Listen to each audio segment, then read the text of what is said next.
All right. Yeah. Excited about this Thursday night. Think it's going to be a great atmosphere. Obviously, getting some national exposure for the university for the program, but more importantly, we've got a great Troy team coming in here, so it should be a good game. So, questions? Ricky, I know this isn't a game question, but I'm going to ask it anyway. Yeah.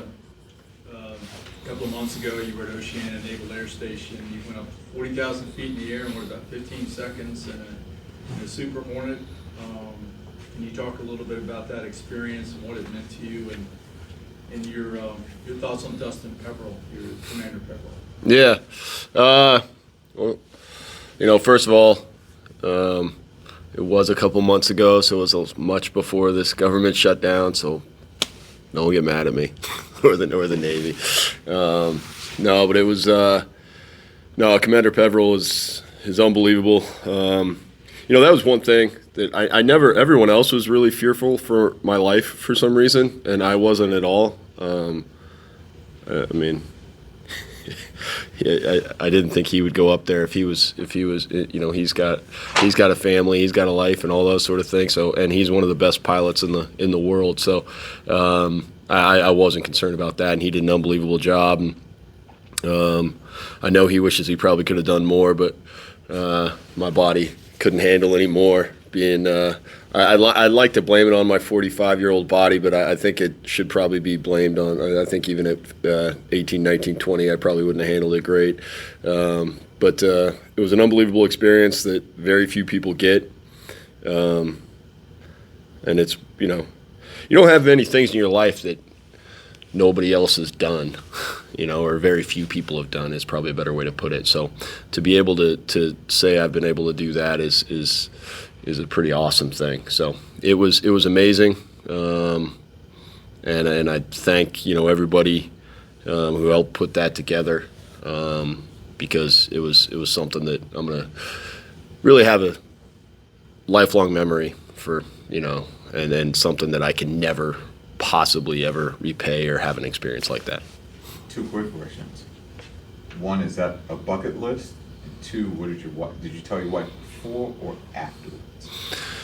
Yeah, so I've had a couple other times. Some of you guys know my uncle is an admiral. He was actually at Pensacola, and so he had kind of floated the idea of maybe getting me up with the Blue Angels at one point. And my wife our kids were younger then, so my wife was very adamant against that. I don't know, if she thinks my job here is done because our kids are older, but this time she was like, yeah, sure, whatever. So, I don't know if my utility has ceased to carry as much weight at this point or what's going on, but no, I think she recognized that it was a pretty awesome experience as well, and something to do. And so I told her right away, and she was She was very, very supportive. I mean, she's in the video and that sort of thing, and so she was very supportive, and I'm glad she was there, and it was pretty awesome. In terms of bucket list, I know I should. I don't have those things. I've never said to myself I have to accomplish this before I do whatever. I mean, there's some things I'd like to do. Eventually, I'd like to go to an Army-Navy football game. That would be definitely one thing I would like to do. I would like to see a European soccer match. I think that would be something that would be pretty cool. I would like to ski in Europe.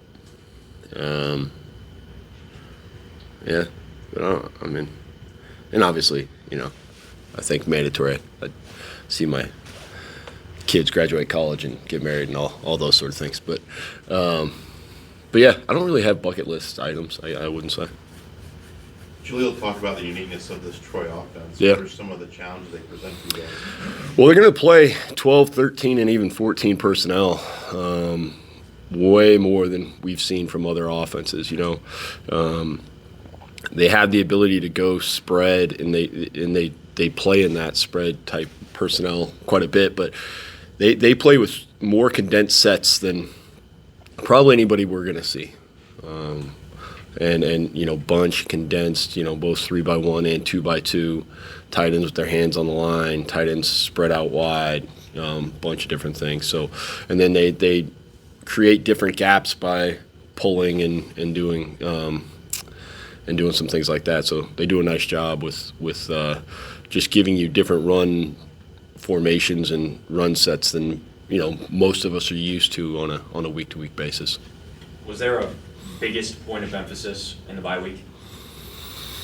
Well, we wanted to get some guys some reps, some of the young guys some reps that maybe don't have as many. They've been running G squad type reps, and so maybe they haven't been getting reps in our offense and defense. So we wanted to make sure we got those. We wanted to make sure that we got healthy. But there's just some technique and fundamentals things that we needed to make sure that we're doing a little bit better.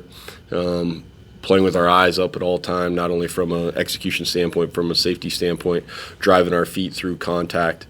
Those sort of things are kind of the things that we were really focusing on. And making sure that those things were happening across the board. Everyone thinks that's maybe an offensive thing or a defensive thing, but that's everybody. It was mentioned earlier to Jahleel in his interview that the linebacking core looks different than it did at the beginning of the season. Mm-hmm. For the guys who stepped up, to be able to step up like they did, how impressive is that, and how does it speak to the depth of the core? Yeah, I think it speaks to the depth of the core. I think it speaks to the recruiting, and I also think it speaks to the development that Coach Seiler has been able to have. I mean, really, it's looked different the last couple of years, right, than it maybe has before. So that speaks to teaching and development, that we're able to continue to play well at that position. What did the bye week look like for the staff? How much time did you guys spend here? I think we got one day off. And I think even on that one day off, most guys came in. Because we needed to recruit just based on some certain rules and things like that. So a lot of us were recruiting this past weekend. So Thursday I gave guys off so that they could have some time with their families and that sort of thing. But on Sunday, yesterday we had a Tuesday practice. Normal Tuesday practice. Today we have to have a Wednesday practice. So. Saturday was off, but a lot of guys were recruiting, and a lot of other guys, they came in to finish the game plan, finish the cards for the next day, and all that sort of stuff. So, had one day off for the staff, but it's a little bit different than a normal bye week just because of some of the recruiting aspect that we have to have. Kind of jumping off that point, does it feel weird, especially when you come off a bye week, that the week is kind of structured like this with a Thursday game? This is the only part that feels weird. Right, that I'm doing this, not have to, get the opportunity to speak to you guys on a day that I have practice. So this and then the radio show being later tonight will be, those will be the only two weird things, I think. Obviously we had last night's practice was a contact practice, and it was under the lights a little bit more than it normally is because we're usually off the field by then. But in terms of other things, no. I think the weirdest part will probably be a night game on Thursday where, you're watching Judge Judy instead of, some football game. She's probably not even on anymore. I don't know. But one of those type of things instead of football. Do you hear more in advance of a national TV game? Do you hear from people around the country telling you they're going to watch? No. I hear from the same guys I always do. Either that or I don't listen to the other people who just hit me up when it's a national television game. No, I hear from basically the same people every week. Good luck and that sort of thing. As coaches, sometimes you hear more from after the game. Because as coaches, you get caught in your own world. You don't even know who's playing on Thursday, and then all of a sudden you go home. Because most coaches have off on Thursday. They go home to their families, and they're like, oh, man. Ricky's playing, and then, they'll text you after the game. But they generally won't. I don't hear from different guys necessarily before or anything like that. Detroit defense leading the Sun Belt in sacks and one of the top teams in the country in yards allowed per game. What kind of challenges they present? Yeah, they've got a really good defensive line, which I feel like I say that every week in the Sun Belt, but they do. They've got a really good defensive line.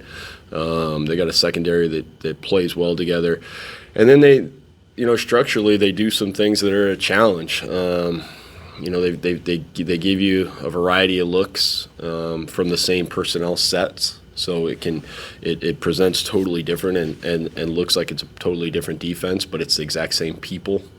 So I think that's a challenge, and you got to make sure that you're locked into that.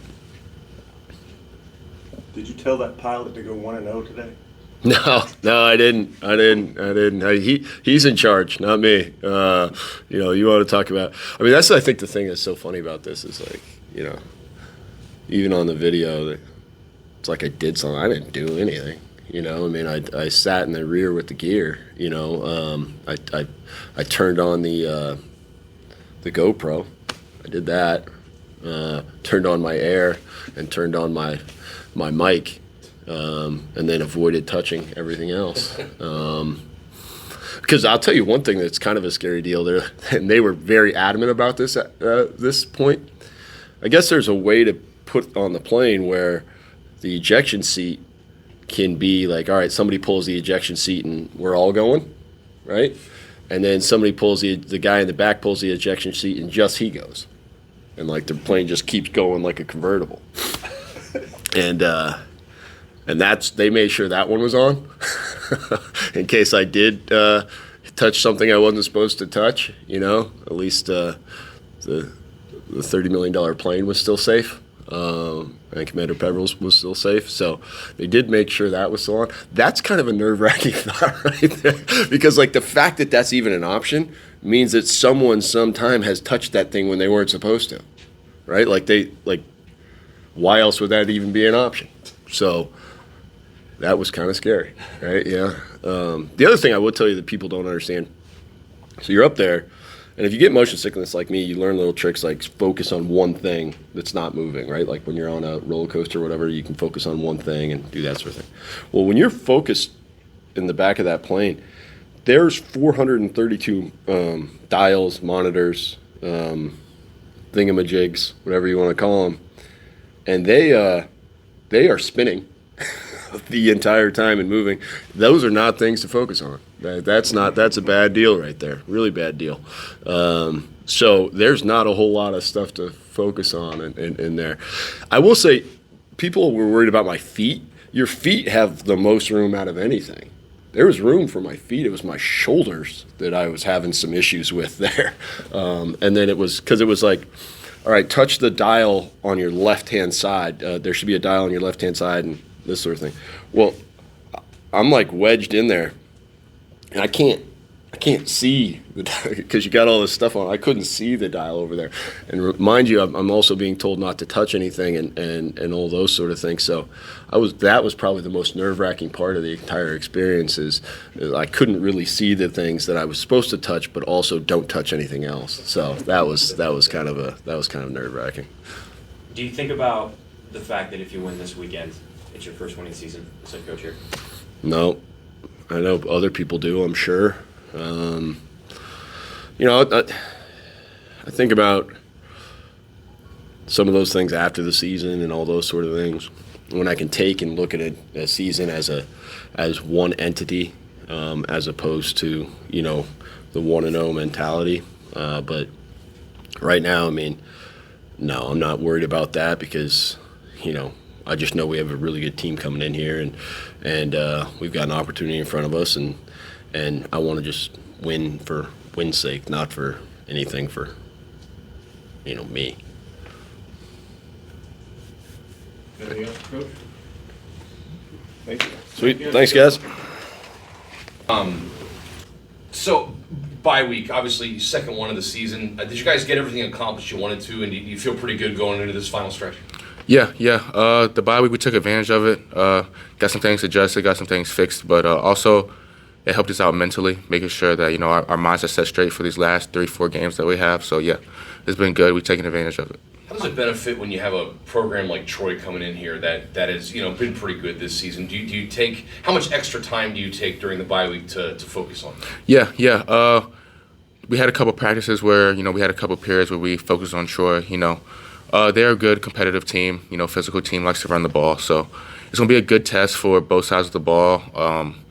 So we can't wait to have them come in here and show them a good time. To be on the national spotlight, how does it make you guys feel? I mean, you're so focused on the game, but do you actually get a chance to go, man, we're the only ones, basically? For being completely honest, it doesn't really affect us too much. Coach Rahne, he always says that the only thing that matters is the 22 guys that are in between the white lines. So, it's a national stage. It's a great opportunity to go out there and show what we can do. But at the end of the day, it's those 22 kids that's playing. The linebacker group looks a lot different than what you expected at the beginning of the season. Can you tell us about those other guys that kind of stepped up to the challenge? Yeah. Seth has stepped up a lot. Jackson has stepped up. KT. Jeremy Mack has been a great asset to us. Things happen. It's football. It's life. So it's the next man up mentality.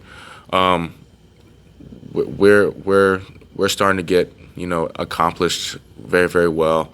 Me and Seth are starting to play together because there was Jason, there was Koa. So me and Seth didn't really get to have too many reps together in the summer. So we're starting to get reacclimated with each other. So it's been good. It's going to continue to be very good.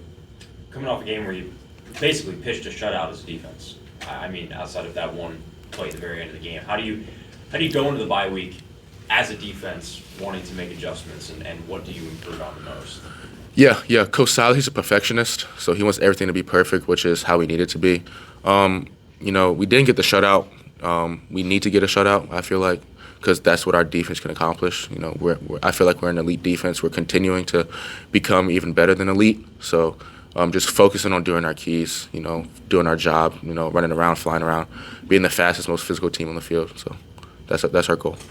I asked Maarten how important is it to really finish up the rest of the regular season? Yeah. It's very important to finish. Finish every game, finish every practice, finish every meeting. So, we're focused on finishing the season, but we're focused on practice today. What'd you learn about Troy? They have a very, very different offense. They run a lot of condensed sets, so it's good. It's going to give us the opportunity to go out there and see how much we really know about a different offense and see how we can perform against a good offense like that. You guys good with Gila? All right, thank you guys. Thank you, guys. All right, Maarten. Hey, you guys get 2 wins in a row coming off the bye week. How was the bye week for you guys, and were you able to kind of get everything done you wanted to? No, absolutely. We take advantage of the bye week, the extra days we had. Y'all had me here for the last bye week too, so really the same thing. We're just attacking it. So Cue up former answer. Got it. Hey, so Troy, great test for you guys. Thursday night, big stage, national TV. I mean, does that kind of get the juices flowing for you guys a little bit? I mean, we're just excited for any game as any other week. I mean, it's just another opportunity to get better and face another good opponent. But we're definitely excited for this one on Thursday. I know it's the 1-0 mentality, but have you guys stressed to yourselves of how important it is to finish strong at this point? I mean, we all know it. Becoming bowl eligible really wasn't just our goal for the season. We're trying to finish on a better note than any other previous seasons we've had. But absolutely, we need a strong finish to the season. Yes, sir. The Detroit defense leads the Sun Belt in sacks. What kind of challenges does that present for you guys? I mean, that's just another good opponent that we have to face this week. We'll see how the O-line steps up to the test, and we'll definitely work our tails off to protect our quarterback. It's not discussed in the locker room, I realize, the bowl eligibility thing, but what does it say about this version of the Monarchs that you guys were able to do that so quickly?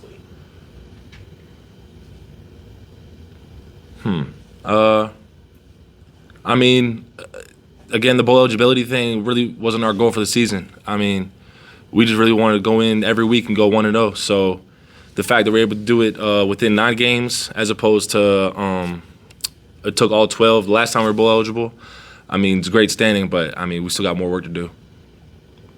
How has football helped prepare you for your future career as a doctor? I mean, it's a lot of aspects, really. I say teamwork and leadership, working together as the O-line, taking control of the team, being able to face adversity, going through physical, mental pain, stuff like that. it's a lot of aspects to it.